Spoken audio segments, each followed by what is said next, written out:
আমরা মানে দাঁড়িয়ে আছি, তার উপর একটা ব্রিজ 68 মিটারের মতো ব্রিজটা। এই ব্রিজটা আমরা তো দেখবেন যে মানসম্মতভাবে ফ্যাসিলিটিসগুলি রেখে এখানে যাতে অবৈধ স্থাপনা দোকান সাময়িকভাবে বসতে না পারে সেই জন্য একটা লেনও আমরা আলাদা করেছি, লেনটা প্রোটেক্ট করেছি এবং সৌন্দর্য বর্ধনের জন্য কিছু দেখবেন যে আর্টিফিশিয়ালি কাজ এখানে হয়েছে। তাতে পর্যাপ্ত লাইট হবে, পর্যটনের মতো হবে।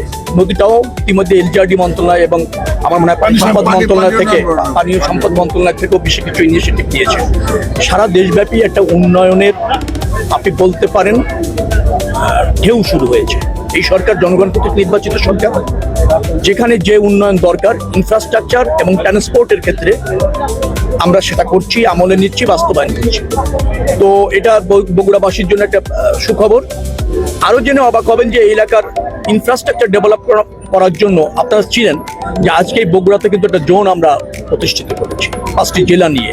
তার মানে হচ্ছে কি জোন এখানে তদারকি করবে, ফাংশন করবে, নতুন প্রকল্প নেবে যেগুলি জনবান্ধব হবে, রাষ্ট্রকে যেটা আপনার ডেভেলপ করবে, সেই ধরনের ইনিশিয়েটিভ ইতিমধ্যে শুরু হয়েছে।